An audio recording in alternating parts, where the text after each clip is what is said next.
AP assembly speaker అధ్యక్షతన జరిగిన BAC సమావేశం ముగిసింది. బీఏసీ సమావేశానికి సీఎం జగన్, మంత్రి బుగ్గన, చీఫ్ విప్ ప్రసాదరాజు సహా పలువురు పాల్గొన్నారు.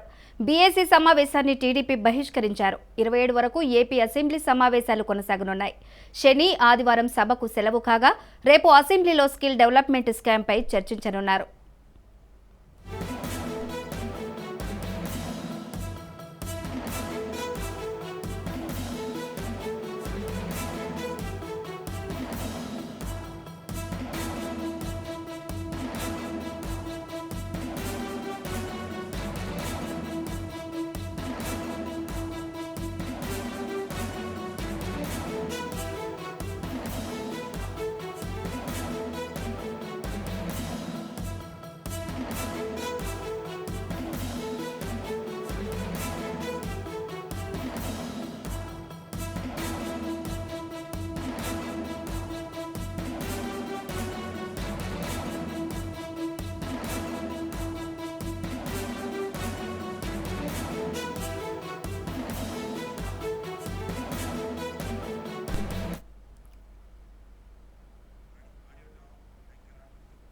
ఏపీ అసెంబ్లీ స్పీకర్ అధ్యక్షతన జరిగిన బీఏసీ సమావేశం ముగిసింది. బీఏసీ సమావేశానికి సీఎం జగన్, మంత్రి బుగ్గన, చీఫ్ విప్ ప్రసాదరాజు సహా పలువురు పాల్గొన్నారు.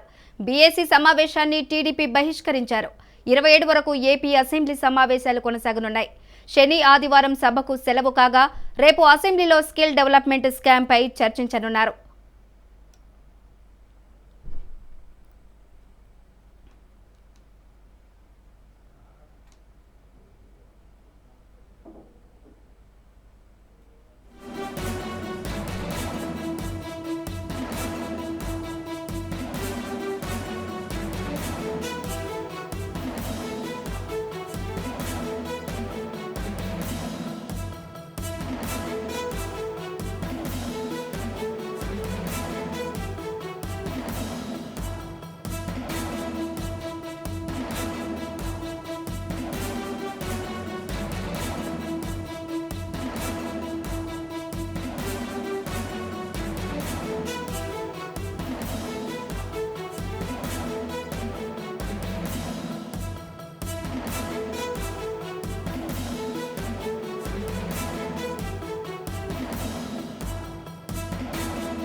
రైట్, ఇదే అంశానికి సంబంధించి మరింత సమాచారం మా ప్రతినిధి గాలిబ్ అందించడానికి సిద్ధంగా ఉన్నారు. గాలిబ్, ఏపీ అసెంబ్లీ స్పీకర్ అధ్యక్షతనైతే బీఏసీ సమావేశం ముగిసినట్లు చూస్తున్నాం.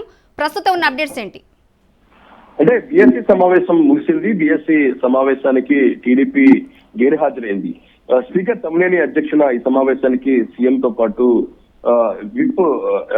విప్ అట్లాగే దాంతో పాటు ఆర్థిక మంత్రి బుగ్గన రాజేంద్రనాథ్ కూడా పాల్గొన్నారు. ప్రధానంగా అసెంబ్లీ సమావేశాలు 18 నెలలతో పాటు దాంతో పాటు అసెంబ్లీ సమావేశంలోని ఎటువంటి అంశాలు టేక్అవుట్ చేయాలి అనే దానిపై కూడా ప్రధానంగా ఇందులో చర్చించారు. ఈ సమావేశంలోని కొన్ని కీలక నిర్ణయాలు తీసుకోవడం జరిగింది. మొత్తం 5 రోజుల పాటు 10 దినాల్లోని అసెంబ్లీ సమావేశాలు నిర్వహించాలి అది కూడా బీఎస్సీ సమావేశంలో నిర్ణయం తీసుకోవడం జరిగింది. దాంతో పాటు రాష్ట్ర ప్రభుత్వం ఎటువంటి బిల్లులను ప్రవేశపెడుతుంది అనే దానిపై కూడా ప్రభుత్వం తరఫున బీఎస్సీ సమావేశంలో ఒక నోటు కూడా ఇవ్వడం జరిగింది.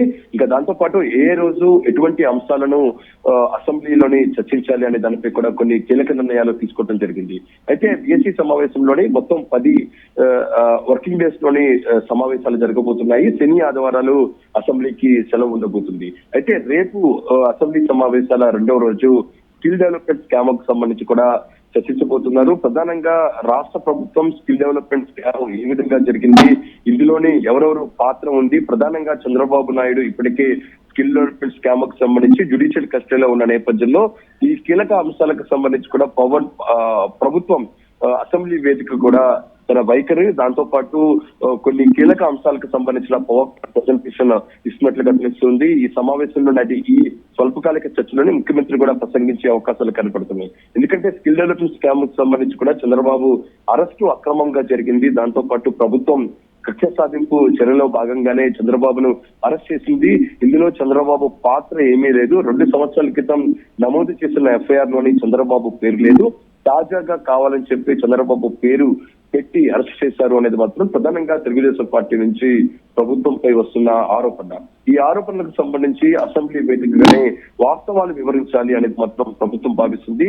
ఇదే అంశానికి సంబంధించి కూడా రేపు అసెంబ్లీలోని చర్చ జరిగే అవకాశాలు కనబడుతున్నాయి. ప్రభుత్వం గత హయాంలోని అంటే గత ప్రభుత్వంలోని స్కిల్ డెవలప్మెంట్ స్కామ్ కు సంబంధించి ఏదైతే దాదాపు 371 కోట్ల రూపాయలు షెల్ కంపెనీకి ఏ విధంగా డైవర్ట్ అయ్యాయి, దాంతో పాటు ఎంతవరకు అవినీతి జరిగింది, గత ప్రభుత్వంలోని మొదట్లోని ఏదైతే ఉందో షెల్ కంపెనీలకు సంబంధించి అప్పుడు జరిగిన అగ్రిమెంట్ కావచ్చు, దాంతో పాటు అప్పుడు జరిగిన జీవోలు ఎంఓయూ లాంటి అంశాలను ఏదైతే ఉందో కొన్ని పేపర్ డాక్యుమెంట్స్ ద్వారా పవర్ పాయింట్ ప్రెజెంటేషన్ లో ప్రభుత్వం అసెంబ్లీ వేదికగా ప్రజలకు వివరించబోతుంది. దాంతో పాటు చంద్రబాబులోని ఎటువంటి పాత్ర లేదు అనేది మాత్రం తెలుగుదేశం పార్టీ చెప్పిన నేపథ్యంలోని చంద్రబాబు సంబంధించి గతంలో ఎంతవరకు ముఖ్యమంత్రిగా ఎటువంటి ఆదేశాలు జారీ చేశారు, ప్రధానంగా అప్పుడు ఉన్న సిఎస్ తో పాటు ఆర్థిక శాఖ సెక్రటరీకి ఎటువంటి ఆదేశాలు ఇచ్చారు, వాళ్ళ దగ్గర నుంచి కూడా ప్రభుత్వం ఎటువంటి స్టేట్మెంట్స్ తీసుకుంది, సిమెంట్స్ కంపెనీకి సంబంధించి ఇందులోని ఎటువంటి పాత్ర లేకపోయినా సరే కొంతమంది ఇతర బయట నుంచి వ్యక్తులు వచ్చి దీనిపై షెల్ కంపెనీలో పెట్టుబడులు పెట్టి డబ్బులు డైవర్ట్ చేశారు అనే దానిపై కూడా ముఖ్యమంత్రి ప్రభుత్వం వద్ద ఉన్న సాక్ష్యాధారాలు, దాంతో పాటు అప్పుడు జరిగిన అవినీతి లాంటి అంశాలను పవర్ పాయింట్ ప్రెజెంటేషన్ ద్వారా రేపు రాష్ట్ర ప్రభుత్వం అసెంబ్లీ వేదికగా వాస్తవాలు తెలియజేసే అవకాశాలు స్పష్టంగా కనపడుతున్నాయి. మొత్తం ఈ 5 దినాల్లోని పలు కీలక అంశాలను కూడా ప్రభుత్వం చర్చించబోతుంది. ప్రధానంగా గత ప్రభుత్వ హయాంలో జరిగిన అవినీతి లాంటి కీలక అంశాలను కూడా టేక్ఓవర్ చేసి ప్రభుత్వం ఏదైతే ఉందో ఫైబర్ గ్రిడ్ కావచ్చు, అమరావతి భూముల వ్యవహారం కావచ్చు, ఇలాంటి కీలక అంశాలను కూడా నేరుగా ముఖ్యమంత్రి అసెంబ్లీ వేదికగా వాస్తవాలు తెలియజేసేందుకు ఒక ప్రసంగం చేసే అవకాశాలు స్పష్టంగా కనుకోసం ఇందుకోసం ప్రత్యేకంగా ప్రభుత్వం పూర్తి స్థాయి ఇప్పటికే సంసిద్ధంగా ఉన్నట్లుగా తెలుస్తుంది. ఇటు తెలుగుదేశం పార్టీ కూడా బీఎస్సీ సమావేశానికి హాజరవుతున్నారని అందరూ భావించినా సరే బీఎస్సీ సమావేశం కంటే ముందుగానే తెలుగుదేశం పార్టీ సభ్యులను స్పీకర్ సస్పెండ్ చేయడం జరిగింది. ఎందుకంటే తొలి రోజే ఏపీ అసెంబ్లీ సమావేశాలు హాట్ గా ప్రారంభమయ్యాయి. ప్రశ్నోత్తరాలలోనే తొలుతగా తెలుగుదేశం పార్టీ చంద్రబాబుకి సంబంధించిన అక్రమ అరెస్టం మీద వాయిదా తీర్మానాన్ని ప్రవేశపెట్టింది. ఈ వాయిదా తీర్మానానికి సంబంధించి కూడా చర్చ జరగాలనేది మాత్రం స్పీకర్ వద్దకు వచ్చి పెద్ద ఎత్తున ఆందోళన చేస్తున్న తెలుగుదేశం పార్టీకి సంబంధించిన ఎమ్మెల్యేలు సభ జరగకుండా అడ్డుకోవటం జరిగింది. దీంతో ఒక్కొక్క పరిస్థితిలో తెలుగుదేశం పార్టీకి సంబంధించిన ఎమ్మెల్యేలు అట్లాగే వైసీపీ ఎమ్మెల్యేల మధ్య వాదోపవాదాలు జరిగాయి. ప్రధానంగా అంబటి రాంబాబు మాట్లాడుతున్న సమయంలోని ఏదైతే ఉందో స్పీకర్ పోడియం వద్ద ఉన్న బాలకృష్ణ తొడగొట్టి మీసం తిప్పారు, హావభావాలు ప్రశ్నించారంటూ అంబటి రాంబాబు పూర్తిగా ఆరోపణ చేస్తూ ఇలాంటి అంశాలను ఇలాంటి హావభావాలను సినిమాల్లో చూసుకోవాలి, ఇది అసెంబ్లీ వేదిక చూడకూడదని కామెంట్ చేయడంతో ఇటు వైసీపీ నుంచి కూడా అదే రీతిలో రియాక్షన్ వచ్చింది. టీడీపీ నుంచి కూడా పూర్తి స్థాయిలోనే ఆరోపణ వచ్చిన పరిస్థితి కనపడుతుంది.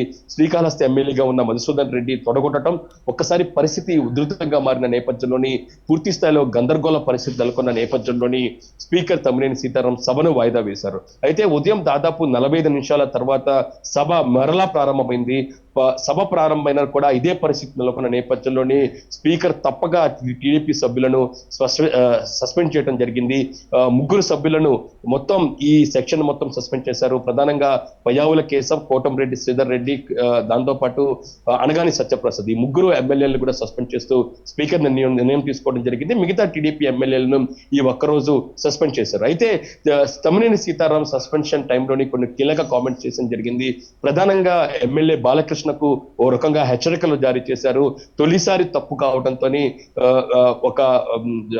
ఒక సంబంధించిన హెచ్చరిక జారీ చేసినట్టు తెలుస్తుంది. ఎందుకంటే ప్రధానంగా ఈ రోజు బాలకృష్ణ మీసం తిప్పారు. ఇది ఖచ్చితంగా సభా సాంప్రదాయాలకు సంబంధించి పూర్తిగా ఉల్లంఘనకినే వస్తుంది. ఇలాంటి పరిస్థితులు ఇలాంటివి సభలో చేయకూడదు అనేది కూడా స్పీకర్ కామెంట్ చేయడం జరిగింది. ఇలాంటి కామెంట్స్ చేసిన స్పీకర్ టీడీపీ సభ్యులను సస్పెండ్ చేస్తూ నిర్ణయం తీసుకోవడం జరిగింది. అయితే ఆ తర్వాత బీఎస్సీ సమావేశం జరిగింది. వెంటనే బీఎస్సీ సమావేశం జరిగిన నేపథ్యంలోని స్పీకర్ తీరుకు అట్లాగే ప్రభుత్వానికి సంబంధించిన తీరుకు నిరసనగా టీడీపీ సంబంధించి ఈ బీఎస్సీ సమావేశానికి గైర్హాజరయ్యారు. అయితే తెలుగుదేశం పార్టీ నుంచి అచ్చెన్నాయుడుకి బీఎస్సీ సమావేశంలోని సభ్యుడిగా హోదా కల్పించింది రాష్ట్ర ప్రభుత్వం. అయితే ఈ రోజు జరిగిన బీఎస్సీ సమావేశానికి ఆయన గైర్హాజరైన పరిస్థితి కనబడుతుంది. అయితే బీఎస్సీ సమావేశం గైర్హాజరు అవడంతో పాటు స్పీకర్ సంబంధించిన కామెంట్స్ తో పాటు వైసీపీ సభ్యుల కామెంట్స్ పై కూడా తెలుగుదేశం పార్టీ ఎమ్మెల్యేలు స్పందించడం జరిగింది. ప్రధానంగా ఎమ్మెల్యే బాలకృష్ణ స్పందించారు. ఎందుకంటే తాను ఎక్కడ హావభావాలను అసెంబ్లీలోని ప్రదర్శించలేదు. తొలుతగానే మంత్రి అంబటి రాంబాబు మీసం తొప్పి తొడగొట్టారు. ప్రధానంగా తాను తన నమ్ముకునే కలామ తల్లి ఏదైతే ఉందో తన వృత్తిని అవమానించారు. అప్పుడే నేను స్పందించాను. అప్పుడే తన ఆగ్రహంగా తాను కూడా మీసం తిప్పి తొడగొట్టాను తప్పితే వైసీపీకి సంబంధించిన మంత్రే నన్ను పూర్తిగా రెచ్చగొట్టారు అనేది మాత్రం బాలకృష్ణ ఆరోపించారు. దాంతో పాటు ఇటు అసెంబ్లీ వేదికగా పూర్తి స్థాయిలోనే టీడీపీ ఎమ్మెల్యేలు మాట్లాడుకున్న చూస్తున్నారు. తమపై ఎన్ని కేసులు పెట్టినా సరే ప్రజాక్షేత్రంలో చేసుకుంటాము, తేల్చుకుంటాము. ఖచ్చితంగా ఏదైతే ఉందో కోర్టులో తమకు అనుకూలమైన తీర్పులు వస్తాయి.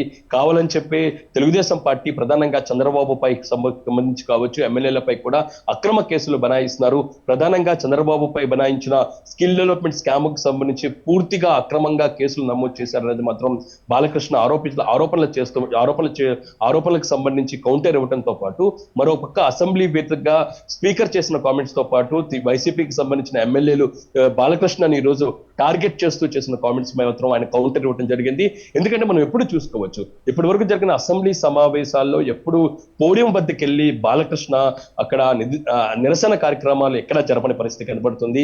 దాంతో పాటు అసెంబ్లీ సమావేశాల కంటే ముందుగానే ఎప్పుడు అసెంబ్లీ సమావేశాలు జరిగినా సరే ముందుగా వెంకటేపాలెంలోని ఎన్టీఆర్ విగ్రహం వద్ద టీడీపీకి సంబంధించిన ఎమ్మెల్యేలు ఎమ్మెల్సీలు నివాళులర్పించిన తర్వాత అక్కడి నుంచి నేరుగా అసెంబ్లీకి హాజరవుతారు తొలి రోజు. అయితే ఈ రోజు జరిగిన ఎన్టీఆర్ విగ్రహానికి నివాళులర్పించిన కార్యక్రమంలోని తొలుతుగా బాలకృష్ణ పాల్గొన్నారు. ఎందుకంటే చంద్రబాబు అరెస్ట్ అయిన తర్వాత పార్టీకి సంబంధించిన కార్యకలాపాలను పూర్తిగా చంద్రబాబు తన భుజం మీద వేసుకోవడంతో పాటు పూర్తిగా టీడీపీకి సంబంధించిన ఎమ్మెల్యేలకు అండదండలుగా ఈ కార్యక్రమానికి రావడం జరిగింది. ఈ నేపథ్యంలో ఈ రోజు వెంకటేపాలెంలో జరిగిన ఎన్టీఆర్ విగ్రహానికి నివాళులర్పించిన తర్వాత అక్కడి నుంచి నిరసన వ్యక్తం చేస్తూ ప్లే కార్డులతోనే టీడీపీకి సంబంధించిన సభ్యులందరూ కూడా అసెంబ్లీకి హాజరయ్యారు. ఈ కార్యక్రమంలో కూడా బాలకృష్ణ పాల్గొనడంతో పాటు అసెంబ్లీలో జరిగిన నిరసన కార్యక్రమాల్లో కూడా బాలకృష్ణ రావటం పూర్తి స్థాయిలోని ఇటు వైసీపీకి సంబంధించిన మంత్రులకు కౌంటర్ ఇవ్వటం చూసినట్టయితే ఇకపై ఒక దూకుడుగానే బాలకృష్ణ ఇకపై అసెంబ్లీలోని వ్యవహరించబోతున్నారు అనేది తెలుస్తుంది. ఓవరాల్ గా చూసుకుంటే బీఎస్సీ సమావేశంలోని మొత్తం 5 దినాల్లోని అసెంబ్లీ సమావేశాలు నిర్వహించేందుకు నిర్ణయం తీసుకున్నారు. Right Ghalib, thank you.